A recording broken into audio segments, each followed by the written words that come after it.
دیکھنے اور سننے والوں کی خدمت میں میرا سلام۔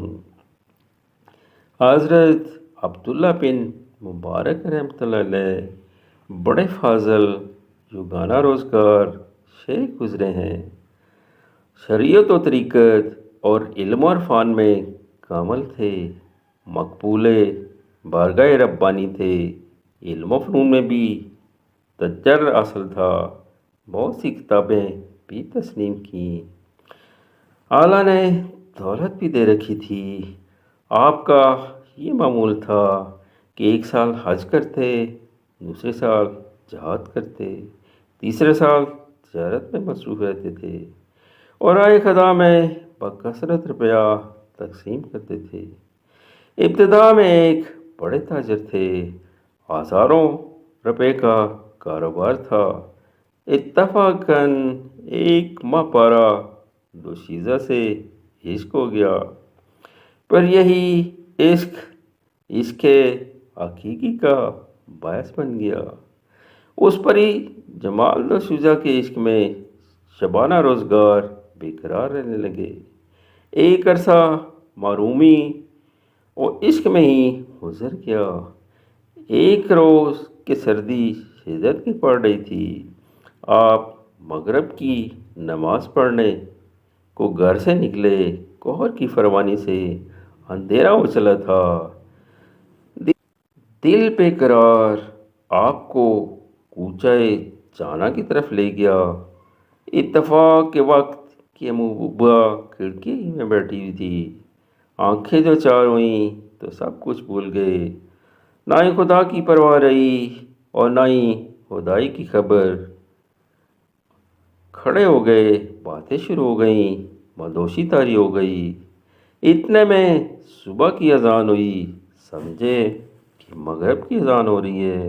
فرمایا، ارے مغرب کی اذان ہو گئی، اور اللہ تعالیٰ کو آپ کی یہ ادا اور بارگشتگی پسند آ گئی۔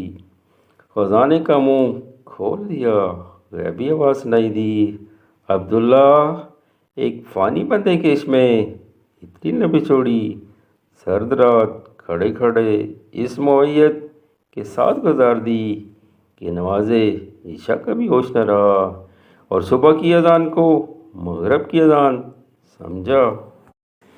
اور ہمارے لیے ہم آقا ہیں، کبھی نصف شب تھی یہ والیت نہ دکھائی۔ یہ سنتے ہی قلب کی حالت بدل گئی، چہرہ متغیر ہو گیا، دل میں ایک درد اٹھنے لگا۔ اسی وقت توبہ کی اور عہد کیا، آئندہ اپنی تمام بے قراریاں محبوب حقیقی کے لیے وقف رکھوں گا۔ چاچے گھر پہنچے تو حالت ہی اور تھی، آباد و تجارت میں مصروف ہو گئے۔ اللہ تعالیٰ جب دینے پر آتا ہے تو لینے والے سے سنبھالے نہیں سمجھتا۔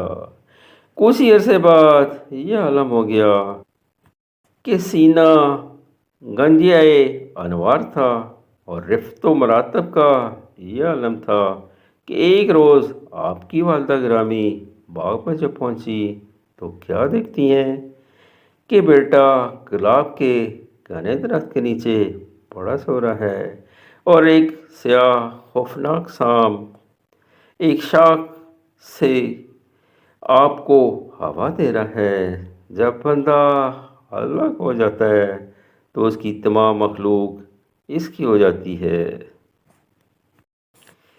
ایک دفعہ آپ حج کو تشریف لے گئے اور وہاں صحن حرم میں آپ کی آنکھ لگ گئی۔ کیا دیکھتے ہیں، آسمان سے دو فرشتے نازل ہوئے اور باہم گفتگو کر رہے ہیں۔ ایک نے دوسرے سے پوچھا کہ حج تو ہو گیا، مگر خبر ہے اس سال کتنے زائرین حج کے لیے آئے؟ جواب ملا 6 لاکھ۔ اور ان میں سے کتنے حاجیوں کا حج قبول ہوا؟ جواب میں کہا کسی ایک کا بھی قبول نہیں ہوا۔ یہ سن کر آپ کو اضطراب ہوا اور کہنے لگے، لوگوں نے حج کے لیے کیا کیا تکالیف اٹھائیں، کتنے زیر بار ہوئے، لیکن یہ سب محنتیں اکارت گئیں۔ اس پر فرشتہ بولا، صرف ایک شخص کا حج قبول ہوا جو حج میں شریک ہی نہ تھا۔ آپ نے پوچھا، وہ کون ہے، کہاں رہتا ہے، اس کا حج گھر بیٹھے بیٹھے کس طرح قبول ہو گیا؟ کہا، وہ کوئی بزرگ اور بڑا مشہور شخص نہیں، محض ایک موچی ہے، جوتے کاٹنے کا کام دمشق میں کرتا ہے اور علی ابن موافق نام ہے۔ اللہ تعالیٰ نے نہ صرف یہ کہ اس کا حج قبول کر لیا، بلکہ اس کے طفیل میں اس سال آنے والے 6 حاجیوں کو بخش دیا۔ فوراً آپ کی آنکھ کھل گئی۔ آپ مکہ سے دمشق کی طرف چل پڑے اور دمشق پہنچ کر اسے تلاش کر کے ملے اور خواب کا تمام واقعہ سنایا۔ وہ بولا، 30 سال سے میں حج کی آرزو رکھتا تھا اور میں نے جوتیاں کاٹ کر 3000 درہم حج کے لیے جمع کیے تھے۔ اس سال بیت اللہ شریف جانے اور حج کرنے کا پختہ عزم تھا۔ ایک روز میری حاملہ بیوی بولی، آج ہمسائے کے گھر کھانا پکنے کی خوشبو آ رہی ہے، جا کر تھوڑا سا سالن میرے لیے بھی لے آؤ۔ میں ہمسائے کے یہاں گیا تو بولا، ہاں بھائی، میرے بال بچوں کچھ 7 دن سے فاقے میں تڑپ رہے تھے اور میرے پاس کچھ بھی نہ تھا۔ آج مجھے ایک مرا ہوا گدھا پڑا مل گیا، مجبور تھا اس کے جسم سے گوشت کا ایک بڑا ٹکڑا کاٹ لایا ہوں اور اسی کو پکا رہا ہوں، وہ تمہارے لیے حلال نہیں۔ علی ابن موافق نے فرمایا، ہمسائے کی اس مصیبت کا حال سن کر میرے قلب و روح میں شعلے بھڑک اٹھے۔ میں گھر گیا اور میں نے حج کے لیے جو 3000 درہم جمع کیے تھے وہ لا کر اسے دے دیے اور کہا، اسے اپنا گزارا کر، میرا حج یہی ہے۔ خدا کے لیے آنکھیں کھولیے، سمجھیے خدمت عیال اللہ کے نزدیک کیا اہمیت اور وقت رکھتا ہے، اور اللہ تعالیٰ کی اولین خوشنودی اور رضا جوئی کی راہ کون سی ہے؟ آپ کے پاس ایک غلام تھا جس نے آپ سے یہ معاہدہ کر لیا کہ میں آپ کو 1 درہم روزانہ دے دیا کروں گا، جب 1 مہینہ مدت میں رقم پوری ہو جائے گی تو میں آزاد ہو جاؤں گا۔ چنانچہ وہ آپ کو 1 درہم روزانہ دے دیتا۔ ایک روز آپ سے ایک شخص نے شکایت کی، یہ شخص رات کو کفن چراتا ہے اور ان کی فروخت سے آپ کو رقم دیتا ہے۔ چنانچہ آپ نے اسی شخص کو جو چپ چاپ اس کے پیچھے روانہ ہوئے اور واقعی قبرستان میں پہنچ کر وہ ایک قبر کھودنے لگا۔ آپ نے دیکھا کہ قبر کے اندر ایک محراب برآمد ہوئی اور نماز میں وہ مشغول ہو گیا۔ اب تو آپ قریب آ گئے اور دیکھا کہ گلے میں زنجیر ہے، جسم پر ٹاٹ کا لباس ہے اور وہ خشوع و زاری میں مصروف ہے۔ آپ یہ حالت دیکھ کر دور ہٹ کے بہت روئے۔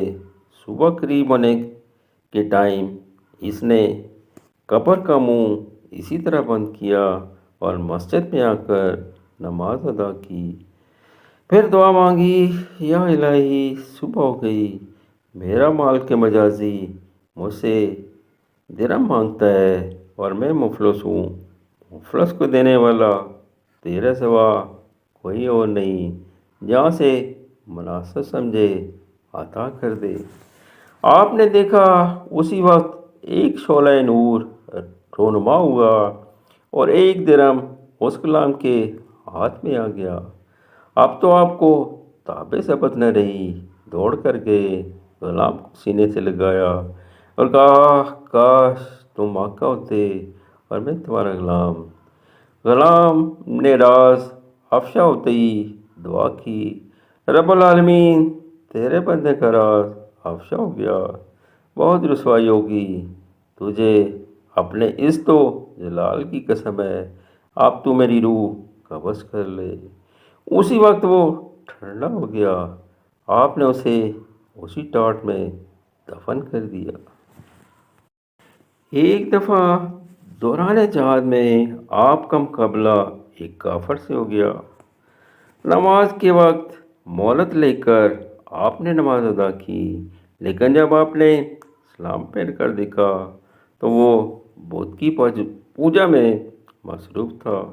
آپ کو غصہ آ گیا اور چاہتے تھے کہ تلوار کھینچ کر اس کا سر تان سے جدا کر دیں کہ غیب سے صدا آئی۔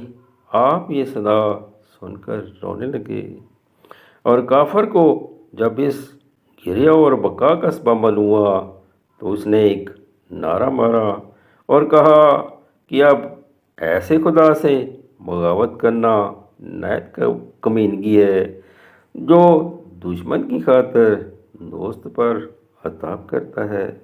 چنانچہ ایسی اس پر کیفیت تاری ہوئی اور اسی وقت وہ مسلمان ہو گیا۔ آپ فرماتے ہیں جس شخص کے اہل و عیال ہوں اور وہ انہیں اچھی اور نیک تعلیم دیتا ہو، ان کے لیے رزق مہیا کرتا ہو، انہیں کپڑا پہناتا ہو، اس کا یہ عمل جہاد سے افضل ہے۔ ایک درہم لیا ہوا اس کے مالک کو ادا کرنا 1000 درہم صدقہ کرنے سے بہتر ہے۔ جو شخص ایک پائے بھی آرام حاصل کرے وہ متوکل نہیں۔ خوب سمجھ لینا چاہیے کہ توکل معنی کسب و رزق نہیں۔ آپ ایک متمول بزرگ تھے، تجارت کرتے تھے، آخر میں آپ نے تمام مال و در فقراء اور مساکین کو تقسیم کر دیا تھا۔ زندگی فقر و تنگ دستی میں بسر ہونی شروع ہو گئی۔ ایک روز آپ کے یہاں کوئی مہمان آ گیا، اتفاق سے اس روز آپ کے یہاں تنگی تھی، پھر بھی جو کچھ آپ کے پاس تھا وہ آپ نے اس مہمان پر خرچ کر دیا۔ آپ کی بیوی کو یہ عمر برا معلوم ہوا اور آپ سے لڑنے اور جھگڑنے لگی کہ گھر میں تو پہلے ہی کچھ نہیں تھا اور آپ مہمانوں کی دعوت کرتے پھرتے ہیں۔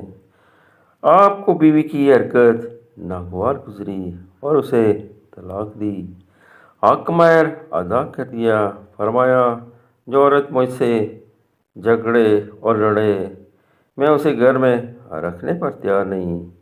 اللہ تعالیٰ کے لیے جو کرو وہ اس کا بدلہ ضرور دیتا ہے۔ چونکہ آپ نے بیوی کو مہمانداری میں باغیانہ مداخلت کی بنا پر طلاق دی تھی، اس لیے اللہ تعالیٰ نے آپ کو اس سے اچھی بیوی عطا کر دی۔ اس طرح آپ کی مجلس و واس میں کہ ایک سردار کی لڑکی بھی شریک ہوئی۔ آپ کا آواز اسے پسند آ گیا، گھر جاتے ہی باپ سے کہا میرا نکاح عبداللہ کے ساتھ کر دیں۔ چنانچہ نکاح ہو گیا۔ لڑکی کا باپ تھا بہت دولتمند، اس نے 50,000 دینار نقد لڑکی کو جہیز میں دیے۔ اسی شب آپ نے خواب میں دیکھا اللہ تعالیٰ فرماتا ہے عبداللہ تو نے اپنی بیوی کو ہمارے لیے طلاق دی، اس لیے ہم تجھے یہ امیر زادی اس کی عوض میں عطا کر دی تاکہ تجھے یہ علم ہو کہ جو کوئی بھی ہمارے ساتھ معاملہ کرتا ہے وہ نقصان میں نہیں رہتا۔ مسلمانوں غور سے پڑھو اور سنو، سمجھو، تم بھی اللہ سے معاملہ اختیار کرنے پر تیار رہو۔ یہ تو بہت قدیم زمانے کی بات ہے، ابھی نصف صدی بھی نہیں گزری کہ نواب وقار الملک مرحوم نے بھی اللہ سے ایک معاملہ کیا یعنی نماز کی اجازت نہ ملنے پر آپ نے 25 روپے ماہوار کی انگریز کی سرکاری ملازمت سے استعفیٰ دے دیا۔ لوگوں نے ان کی ہنسی اڑائی تھی، مگر پورا 1 سال بھی نہ گزر پایا تھا کہ اس پاسلار جنگ حیدرآباد سے علی گڑھ آئے اور آپ کو حیدرآباد لے گئے۔ وہاں پہنچ کر آپ نے وزارت کے عہدہ جلیل تک ترقی پائی، 50 کی ملازمت چھوڑ دی اور 2000 کی ملی۔ اللہ جب دیتا ہے تو اسی طرح دیتا ہے۔ حضرت عبداللہ رحمۃ اللہ علیہ کی سیرت کے کتنے عام سبق سے ہمیں ملتے ہیں اور آپ نے کتنی پاکیزہ زندگی بسر کی۔ اللہ تعالیٰ نے آپ کو صحت، عقل، علم، دولت، زن و اولاد اور معرفت تمام عطا کر دیے تھے۔ اسی عیش و نام میں آپ نے منازل عرفان طے کی۔ عشق مجازی کی عوض عشق حقیقی نصاب ہوا۔ بدزبان غریب بیوی کے عوض امیر بیوی ملی۔ دولت لٹائی تو یک بہ یک 50,000 اشرفیاں ملیں۔ پھر غلاموں کی وقت، توکل و معرفت کے اس سیرت کے اندر کتنے قیمتی درس مضمر ہیں۔ ایسی پرسکون زندگی اور پھر کیسا مبارک خاتمہ کہ ہنس ہنس کر اللہ کے یہاں جان دے دی اور اللہ کی حضوری کا شرف حاصل کیا۔ شریعت میں بھی تجر اور طریقت میں بھی کمال، روزی بھی پیدا کرتے رہے، تجارت بھی ہو رہی ہے، بیوی بھی ہیں، بچے بھی ہیں، عالم بھی ہیں، صاحب تصانیف اور جہاد بھی ہیں، سب کچھ ہیں، اور سب سے بڑھ کر یہ کہ مال و باز اور شیخ وقت بھی ہیں۔ صحیح ہے، اللہ تعالیٰ نیک اور صالح بندوں کا کفیل خود ہوتا ہے۔ اجازت اس دعا کے ساتھ، اللہ ہمیں بھی اپنا کرم کرے، آمین۔